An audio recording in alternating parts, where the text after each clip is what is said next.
देश भर में बीती आधी रात से नए आपराधिक कानून लागू कर दिए गए हैं। भारतीय न्याय संहिता यानी BNS, भारतीय नागरिक सुरक्षा संहिता BNSS और भारतीय साक्ष्य अधिनियम BS से बनाए गए, जो अंग्रेजी शासनकाल के भारतीय दंड संहिता, आपराधिक प्रक्रिया संहिता और भारतीय साक्ष्य अधिनियम की जगह पर लागू हुए। नए कानूनों के तहत 6 तरह के अपराधों में सजा के तौर पर कम्युनिटी सर्विस और समाज सेवा का प्रावधान किया गया है। तो आइए आपको बताते हैं कि नए कानून में क्या नया और खास है। आपको बता दें, देश भर में 1 जुलाई से पहले जो भी केस दर्ज हुए हैं उन पर नए कानून का असर नहीं होगा, यानी 1 जुलाई से पहले दर्ज हुए मामलों में कार्रवाई पुराने कानून के हिसाब से ही होगी। नए कानून के तहत जो FIR 1 जुलाई से दर्ज होंगे, केवल उन पर ही नए कानून के तहत कार्रवाई होगी। जांच से लेकर पूरा ट्रायल नए कानून के नियमों के तहत होगा। BNSS यानी भारतीय नागरिक सुरक्षा संहिता में 571 धाराएं हैं, जिसमें 177 प्रावधानों को संशोधित किया गया है। 14 धाराएं हटा दी गई हैं। इसमें 9 नई और 39 उप धाराएं जोड़ी गई हैं। नए कानून से पहले CRPC में 484 धाराएं थीं। भारतीय न्याय संहिता यानी BNS में 357 धाराएं हैं, जबकि IPC में 511 धाराएं हुआ करती थीं। इसी तरह भारतीय साक्ष्य अधिनियम में 170 धाराएं हैं। BSA में 6 पुरानी धाराओं को हटाकर 2 नई धाराएं और 6 उप धाराएं जोड़ी गई हैं। पहले भारतीय साक्ष्य अधिनियम में कुल 167 धाराएं थीं। नए कानून में विजुअल साक्ष्य यानी ऑडियो, वीडियो या कोई भी इलेक्ट्रॉनिक साक्ष्य को मान्यता दी गई है। नए कानून में फोरेंसिक जांच को प्रमुखता से जोड़ा गया है। देश भर में कहीं भी कोई भी नागरिक किसी अपराध के सिलसिले में 0 FIR दर्ज करा सकेगा। FIR के मामले को संबंधित थाने में भेज दिया जाएगा। अगर 0 FIR किसी ऐसी अपराध से जुड़ा है जिसमें 3 से 7 साल तक की सजा का प्रावधान है, तो फोरेंसिक साक्ष्यों के आधार पर कार्रवाई होगी। वहीं नए आपराधिक कानून में सूचना यानी ईमेल के जरिए भी FIR दर्ज हो सकेगी। हत्या, लूट, बलात्कार जैसे गंभीर अपराधों के लिए भी FIR दर्ज हो सकेगी। याची वॉइस रिकॉर्डिंग करके भी पुलिस को सूचना दे सकते हैं।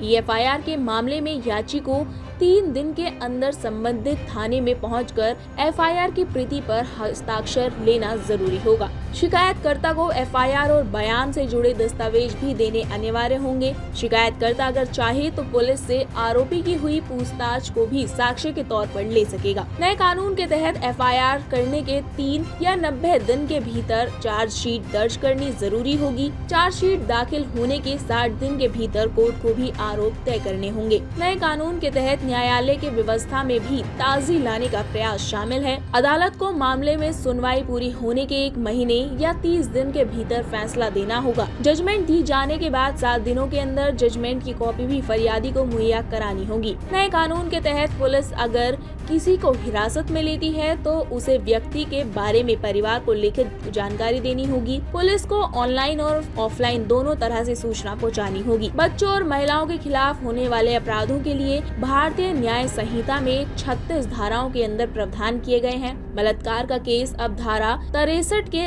अंदर दर्ज होगा। धारा 64 के तहत दोषी को अधिकतम उम्र कैद और न्यूनतम 10 साल की कैद का प्रावधान है। 16 साल से कम आयु के व्यक्ति से दुष्कर्म के मामले में दोषी पाए जाने पर धारा 65 के तहत 20 साल का कठोर कारावास, आजीवन कारावास और जुर्माने का प्रावधान है। गैंग रेप के मामले को सख्त बनाया गया है। इसमें पीड़िता अगर बालिग है तो अपराधी को उम्र कैद का प्रावधान है। 12 साल से कम उम्र की पीड़िता के साथ बलात्कार के मामले में दोषी को कम से कम 20 साल की सजा, उम्र कैद या फिर मृत्यु दंड का प्रावधान है। नए कानून में शादी का झांसा देकर शारीरिक संबंध बनाने जैसे अपराध को बलात्कार से अलग अपराध की श्रेणी में रखा गया, यानी अब इस मामले को रेप की तरह अपराध नहीं माना गया है। पीड़ितों को उसके केस से जुड़ी हर अपडेट की जानकारी उसके मोबाइल नंबर पर SMS के माध्यम से दी जाएगी। मामले में अपडेट देने की सीमा 90 दिन की रखी गई है। इसके अलावा नए कानून में राज्य सरकारें राजनीतिक मामलों में हुए केस को एक तरफा बंद नहीं कर पाएंगी। अगर धरना प्रदर्शन किसी तरह के उपद्रव में आम नागरिक की क्षति हुई है तो उसकी मंजूरी लेनी जरूरी होगी। गवाहों की सुरक्षा के लिए भी नए कानून के तहत प्रावधान किए गए हैं। इलेक्ट्रॉनिक सबूतों को भी कोर्ट में कागजी दस्तावेजों की तरह मान्यता मिलेगी और ये साक्ष्य भी कोर्ट में मान्य होंगे। नए कानून में मॉब लिंचिंग को अपराध के दायरे में रखा गया है। किसी को शारीरिक चोट पहुंचाने वाले अपराध को धारा 100 से 146 के अंतर्गत रखा गया। मॉब लिंचिंग के अपराध में 7 साल की जेल या आजीवन कारावास कारावास या फांसी तक की सजा का प्रावधान है। हत्या के मामले में धारा 103 के तहत मामला दर्ज होगा। संगठित अपराध के लिए धारा 111, टेरर अटैक के लिए धारा 113 बनाया गया है। वहीं चुनाव में हुए अपराध को धारा 169 से 177 के अंतर्गत रखा गया। चोरी, लूट और डकैती, संपत्ति को नुकसान आदि मामलों को धारा 303 से लेकर 334 तक की धाराओं में रखा गया। मानहानि को धारा 356 के अंतर्गत रखा गया। इसके अलावा दहेज हत्या के लिए धारा 79 में और दहेज के कारण प्रताड़ना के लिए धारा 84 बनाई गई है। तो इस खबर पर आपकी क्या राय है, हमें कमेंट कर जरूर बताएं। अभी के लिए इतना ही। Bureau report, the Bharat now.